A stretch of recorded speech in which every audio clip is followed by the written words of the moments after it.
चले जी। इंडिया ने तो जिम्बाब्वे को हरा दिया है और ये कोई खबर नहीं है। मतलब इंडिया ने जब 257 का टारगेट दिया था, ये तकरीबन तब ही तय पा गया था कि इंडिया ने ये गेम जीतनी है। लेकिन मैं बेनेट की लाजमी यहां पे तारीफ करूंगा, बारी उसने अच्छी खेली।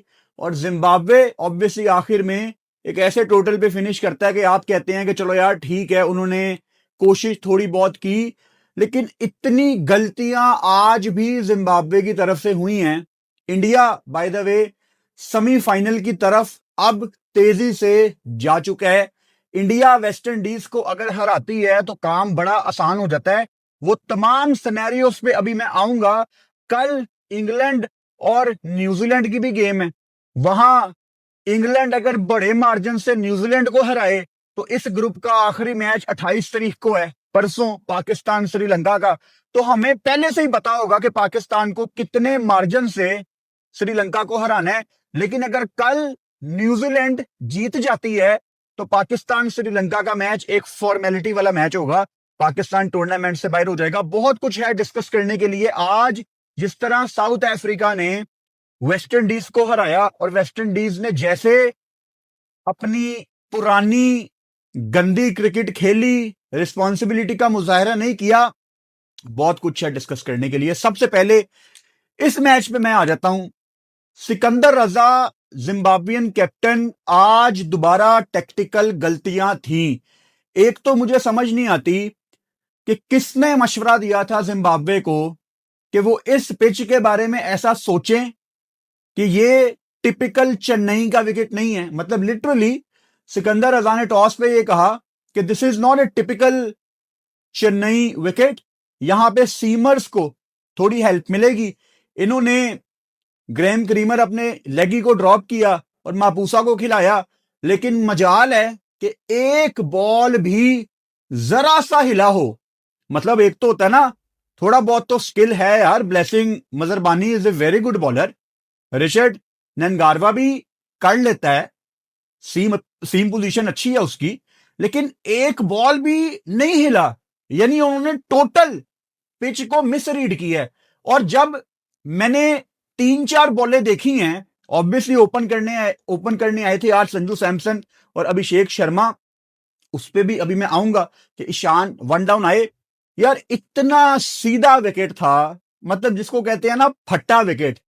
इतना इतना बाउंस है, बॉल इतना अच्छा बल्ले पे आ रहा है। तो मुझे तो 2-3 बॉल्स देखने के बाद पता लग गया था कि भाई साहब 200 तो यहां पे लगना है। अब उसके ऊपर कितना डैमेज कंट्रोल कर सकती है जिम्बाब्वे, ये हम देखते हैं थोड़ी देर में। अच्छा, चार्ज तो ऑब्वियसली संजू सैमसन ने करना था, बिकॉज आई बिलीव कि संजू सैमसन को ना एक वो रोहित शर्मा वाला रोल दिया गया है, जो 2023 में रोहित जिस तरह खेलते थे, इवन 2024 का T20 वर्ल्ड कप भी जिस तरह उन्होंने अप्रोच किया कि आपने जाके बस थोड़ा सा रूम बना के अपनी गो टू शॉट्स खेलनी है टूवर्ड्स लेग साइड या डीप मिड विकेट। आप ब्लाइंडर नॉक खेलें। अगर ऊपर से संजू सैमसन 25, 30, 35 कर दे तो बाद में आने वाले थोड़ा बहुत टाइम भी ले लेते हैं। वो अलग बात है कि संजू के साथ कोई दूसरा ओपनर हमेशा ऐसा होता है जो थोड़ा ज्यादा डिस्ट्रक्टिव होता है। ये अच्छी बात है इंडिया की। अच्छा, हैरानगी मुझे इस चीज की हुई, अभिषेक शर्मा, बल्कि it's not about Abhishek Sharma, इसमें मैं ईशान किशन को भी शामिल कर लेता हूं। ब्रॉडकास्टर भी दिखा रहा है कि ऑफ स्पिनर के अगेंस्ट इंडिया ने कोई 12 विकेटें थ्रो की हैं टूर्नामेंट में। सिकंदर रजा एज एन ऑफ स्पिनर, आज भी जब संजू सैमसन आउट होते हैं, 2 खब्बे खड़े हुए हैं, 2 लेफ्टी खड़े हुए हैं, अभिषेक शर्मा, ईशान किशन, दोनों सेट हो चुके हैं। दोनों ने 10-10, 15-15 बॉलें खेल ली हैं। और दूसरे चेंज पर भी सिकंदर रजा पहले मापूसा को लाते हैं, फिर ब्रेड इवंस को लाते हैं। वही गलती जो कल सिकंदर रजा ने हिटमायर के अगेंस्ट की थी, वेस्ट इंडीज के अगेंस्ट। लेफ्टिज को एज एन ऑफ स्पिनर अगर आप आके नहीं बॉल कर रहे तो आप अलाउ कर रहे हो इंडिया को या उस दिन वेस्ट इंडीज को कि यार आप थोड़े से रन कर लो, बाद में हम गेम में वापस आ जाएंगे।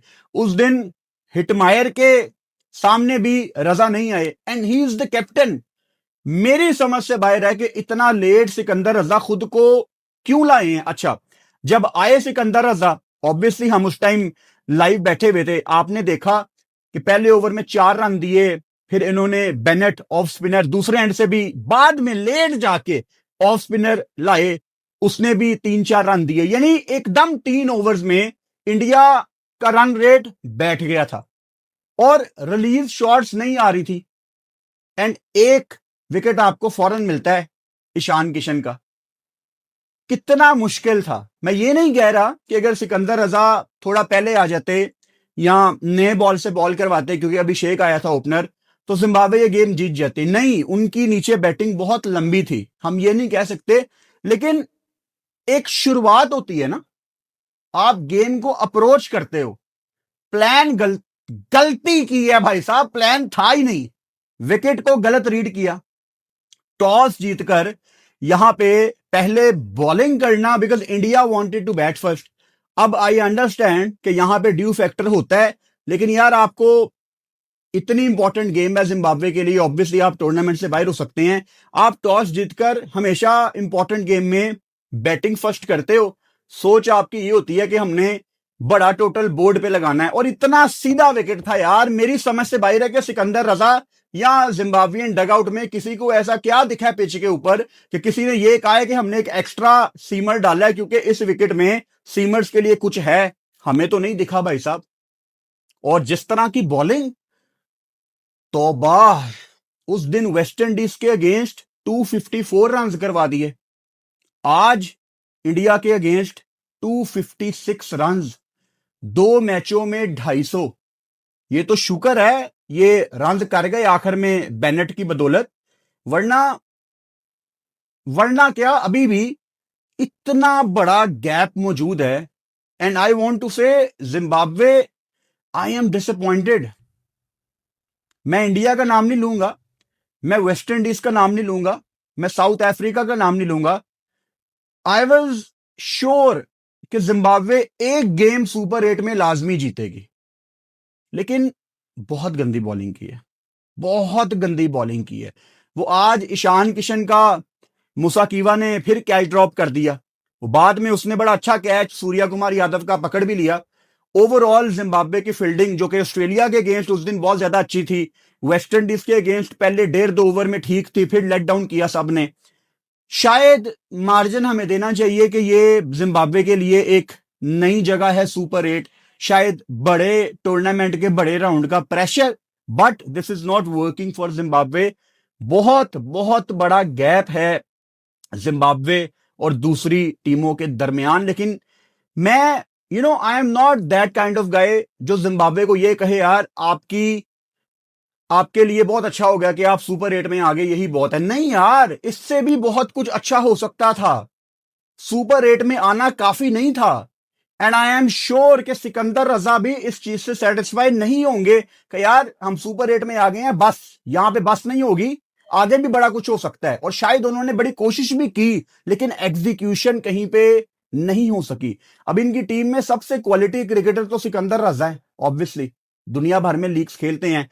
ब्लेसिंग मजरबानी बड़ा जबरदस्त क्रिकेटर है, ब्रैड इवंस अच्छा बॉलर है, रिचर्ड भी अच्छा बॉलर है, करेक्टर तो है सब में, लेकिन एज ए टीम डिलीवर नहीं कर पाए। तो मार्जिन इनको दे देते हैं कि सुपर 8 खेल रहे हैं।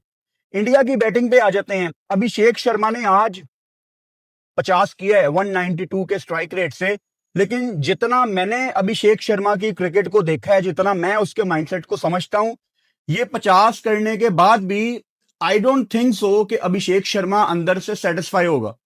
वो ब्रेव प्लेयर है, आउट ऑफ फॉर्म था, लेकिन वो चाहेगा बड़ी ऑपोजिशन को चार्ज करना, क्योंकि उसकी थी इंटरनेशनल क्रिकेट में दहशत, सीधी सी बात है।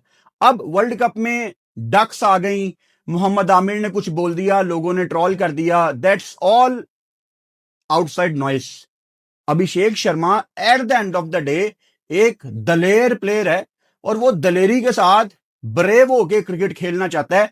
मेरे ख्याल से ये 30 बॉलों पे 55 करने के बाद भी अभिषेक शर्मा खुद से सेटिस्फाई नहीं होंगे। ईशान किशन शुरू में फंसे हुए थे, लेकिन ऑफ स्पिनर के आगे ईशान किशन आउट भी हुए हैं, और पहले भी इनको आउट किया गया है। मार्करम ने इनको तंग किया, आगा ने अभिषेक को आउट किया। ऑफ स्पिनर के अगेंस्ट दोनों ने थोड़ा सा टाइम लिया, ईशान तो शुरू में फंसा हुआ, फिर रिलीज शॉट आई, सिकंदर रजा को चार्ज किया, लेकिन उसी ओवर में विकेट भी थ्रो की। उसके बाद नीचे सूर्या कुमार यादव ऑब्वियसली 2 छक्के 3 चौके, 13 बॉलों पे 33, आज फिर बारी लगी।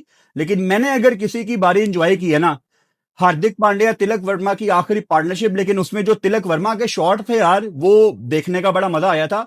और जब पांड्या बल्लेबाजी करने आया है, बल्कि उससे पहले ही मैं लाइव बैठा हुआ था, मैंने कहा था यार अगर पांड्या 50 ना करे इस पिच पे तो मैनू फाड़ लेना आके। तो पांड्या जितना अच्छा बॉल बल्ले पे आ रहा था, उसने यहां पे 50 करना ही करना था। और बिल्कुल आखिरी बॉल पे जिस तरह उसने चार्ज किया, उसकी बदौलत यहां पे इंडिया ने वेस्ट इंडीज का रिकॉर्ड तोड़ा है।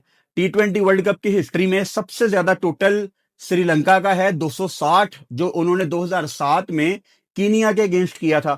फिर वेस्ट इंडीज ने जिम्बाब्वे के अगेंस्ट इसी टूर्नामेंट में 254 किया, और आज इंडिया 256 करके दूसरे नंबर पे आ गई है। अगर एक आधा छक्का उस ओवर में पहले लग जाता तो मेरे ख्याल से इंडिया पहले नंबर पे भी आ सकती थी। ये हर रोज आपको अपॉर्चुनिटी नहीं मिलती, तो अगर ये करती इंडिया 260 प्लस, तो मेरा ख्याल है एक ये अच्छा रिकॉर्ड होता, क्योंकि ये रिकॉर्ड हर कोई नहीं तोड़ता, हर रोज आपको ऐसे मौके नहीं मिलते। जिम्बाब्वे की बॉलिंग बड़ी माठी थी, ग्रेम क्रीमर को बिठाना और उसके बाद गलती को रियलाइज करना, क्योंकि फिर सिकंदर रजा, ब्राइन बेनेट और रेयान बर्ड को नीचे से भी एक ओवर कराया। एंड अगेन एक और टेक्टिकल गलती, इतना सीधा विकेट है, बॉल बल्ले पे इतना अच्छा आ रहा है, आखिरी ओवर मैं जिगर गुर्दा बड़ा करता या ब्रेन बेनेट को करवा देता। चलो उसको इतना तजर्बा आप कहते हो कि नहीं होगा, सिकंदर रजा को शायद एक ओवर आखिरी खुद कर लेना चाहिए था। यू नेवर नो, बॉल बहुत अच्छा बल्ले पे आ रहा था फास्ट बॉलर के। स्पिनर होता है ना, वो खिचियां मार लेता है, वो जल्दी जल्दी ओवर निकाल देता है। हालांकि ब्रैड इवंस ने आखिरी ओवर बड़ा शानदार किया है, बस उसको वो छिक्का पड़ा आखिर में, उससे मैं क्रेडिट नहीं ले रहा। लेकिन उससे पहले मैं सोच देख रहा हूं, आपने विकेट को देखना है ना कि यार हर बंदे को मार पड़ रही है। रिचर्ड तो यहां पे 60 रन दे गया, अब हमने आगे करना क्या है, हम शायद स्पिनर के साथ जा सकते हैं, लेकिन वहां पे सोच की बात कर रहा हूं। ब्रैड इवंस को ओवर देना मेरे ख्याल से उस टाइम गलत था, लेकिन उसको आखिर में उसके आप फिगर्स देखो तो 4 ओवर में उसको 52 रन ही पड़े हैं, लेकिन शायद वो ओवर रजा को खुद करना चाहिए था। अगेन अप्रोच की बात कर रहा हूं। अच्छा, उसके बाद इंडिया की जब बॉलिंग आती है, it was always on the cards कि जिम्बाब्वे ज्यादा से ज्यादा मतलब कहां तक जाएगी, लेकिन 184 वो कर गए। बेनेट ऑब्वियसली 97 पे नोट आउट हैं, आई विश के वो 100 करते, मजा आता। मैं तो हमेशा कहता हूं कि कोई भी ऑपोजिशन में बंदा है, अगर वो 80-90 क्रॉस कर गया है तो मेरी ख्वाहिश होती है कि वो 100 करे। अगर कोई डेब्यूटेंट है तो मैं हमेशा उसको गुड लक विश करूंगा कि भाई आप 100 लाजमी करो, चाहे किसी भी टीम से वो खेल रहा है। तो फीलिंग सैड फॉर हिम, 97 पे वो नॉट आउट रहे। लेकिन मेरा ख्याल है इंडिया ने ना दरमियान में वो थोड़ा सा रिलैक्स भी हो गए, और बेनेट की बाद में हिट्टे भी लग रही थी नीचे, रजा ने भी आके थोड़ा सा चार्ज किया। लेकिन जिम्बाब्वे ये गेम जीत नहीं सकती थी, मैं डिसरिस्पेक्ट नहीं कर रहा, लेकिन मार्जिन बहुत बड़ा था यार। Arshdeep obviously got 3 wickets, Pandya wicketless रहे, नीचे वरुण चक्रवर्ती 35 उनको पड़ा, लेकिन शुरू में उन्होंने आके ब्रेक थ्रू उनको दिलवाया और अच्छी वो मेयर्स की उसने विकेट ली थी। सो इंडिया ने आज भी कुलदीप यादव को नहीं खिलाया। मेरे ख्याल से कुलदीप यादव हर आपकी प्लेइंग 11 में होना चाहिए। और शिवम दुबे को आप देख लो, जिम्बाब्वे ने 2 ओवर में 47 मारा है, 46, और हमने उसको पूरा बॉलर बनाया हुआ था। अब समझ जाओ इस बात को कि हम किसी फारिग से बॉलर को ना बहुत बड़ा बॉलर बना देते हैं। तो खैर इंडिया ने ये गेम जीतनी थी, एज सच कोई रॉकेट साइंस नहीं थी। चेन्नई में गेम थी, लेकिन यूटिलाइज नहीं कर पाई जिम्बाब्वे की टीम कंडीशंस को, उनको प्रोबेबली अपने स्पिनर को खिलाना चाहिए था। सो ये मैच जीत के भी इंडिया ऑब्वियसली अभी तीसरे नंबर पे मौजूद है, क्योंकि net run rate West Indies का उनसे बेहतर है। सो वेस्ट इंडीज का भी एक ही मैच रह गया है, इंडिया का भी एक ही मैच रह गया है। बहुत सिंपल है कि इंडिया आगे वेस्ट इंडीज को हराए और वो आगे क्वालिफाई कर जाएंगे। अच्छा, सुबह वाले मैच पे आ जाते हैं, क्योंकि दुआ ये कर रही थी सारी इंडिया की टीम और 150 करोड़ इंडियंस के वेस्ट इंडीज आज ना जीते। और वेस्ट इंडीज, मैं शॉक्ड हूं, मैं हैरान हूं कि उन्होंने इस गेम को किस तरह अप्रोच किया है। वो रिस्पेक्ट देने के लिए रेडी ही नहीं थे रबाडा को, लुंगी नगीडी को, केशव महाराज को शुरू में मार पड़ी, मार्को यंसन आखिर में एक्सपेंसिव गए, बट शुरू में हमें ऐसे लग रहा था कि वेस्ट इंडीज 100 भी नहीं करेगी। उस मैच को भी मैं एक दफा गो थ्रू करता हूं। वेस्ट इंडीज अहमदाबाद में गेम थी, अहमदाबाद में 170-80 लगता है और चेज भी हो जाता है प्रॉबेबली। सो पहले वेस्ट इंडीज की टीम बैटिंग कर रही थी, ब्रेंडन किंग ने 21 किया, शे होप कप्तान स्ट्रगल करते हैं, उस तरह से इनके बल्ले से रन नहीं आते, सिर्फ उन्होंने 16 रन किए। हिटमायर बैटिंग करने आते हैं, 1 डाउन, रबाडा बॉल कर रहे हैं, कैच छूट गया। अच्छा भाई तू बाहर आ जा, फिर शॉट लगाई, फिर आउट हो गया। यानी जल्दी किस चीज की है, ये बड़ी गलत चीज है वेस्ट इंडीज की। वो अगला मैच हारने के बाद वो वर्ल्ड कप से बाहर हो सकते हैं, और आप उनको वर्ल्ड कप के सेमीफाइनल में देख रहे थे 2-3 दिन पहले तक, अभी भी शायद आ सकते हैं। प्रॉबेबली वो इंडिया को हरा दें यार। कलकत्ता में तो वैसे ही वेस्ट इंडीज की बड़ी अच्छी यादें हैं, वहां पे ज्यादा कंफर्टेबल फील करेंगे, वहां पे उन्होंने वर्ल्ड कप जीता हुआ है। लेकिन आज का मैच इस तरह थ्रो करना, मतलब आप देखो उनका 29 पे पहला आउट है, 31 पे 2 आउट है, 41 पे उनके 3 आउट हैं, 43 पे 4 आउट हैं, और 60 पे 5 आउट हैं, और 71 पे 6 आउट हैं। किसी ने जिम्मेदारी का मुजाहिरा नहीं किया। हैरानगी मुझे इस चीज की है कि ड्रिंक्स ब्रेक में जब डेरन सैमी भी मैदान में आते हैं, उसके फौरन बाद हर बंदा हिट्टे लगाने की कर रहा है। जबकि हमारे दोस्त हैं जो अलीम भाई पोर्ट ऑफ स्पेन में, उनसे भी साथ साथ बात हो रही थी, वो भी ये कह रहे थे कि शे होप की जिम्मेदारी थी यहां पे कप्तानी बारी खेलने की, कि वो अपने साथ सबको बैटिंग करवाता, और अगर कोई ऊपर से 2-3 आउट हो गए जैसे आज हो गए थे, तो आज हिटमायर को ले लें, पॉवल को ले लें, रॉस्टन चेज को आज क्यों खिलाया, मेरी समझ से बाहर है। अकील हुसैन शानदार बॉलर है यार, बैटिंग भी करता है, तो आपने उसको ड्रॉप कर दिया, मुझे ये डिसीजन समझ नहीं आया। तो किसी को आज बारी लगानी थी, लेकिन करते कराते जब हमें ऐसा लगना शुरू हुआ कि भाई साहब वेस्ट इंडीज ने तो 100 भी नहीं करना, नीचे से फिर आप दुआएं दें जैसन होल्डर को और उसके साथ रोमारियो शेफर्ड को। स्पेशली शेफर्ड ने जिस तरह 4 छक्के लगाए हैं, जिस तरह कल मैकूनी और मिच सेंटनर ने पार्टनरशिप लगाई, उसी तरह आज नीचे जैसन होल्डर और रोमारियो शेफर्ड ने पूरी कोशिश करके इनको 176 तक पहुंचा दिया था।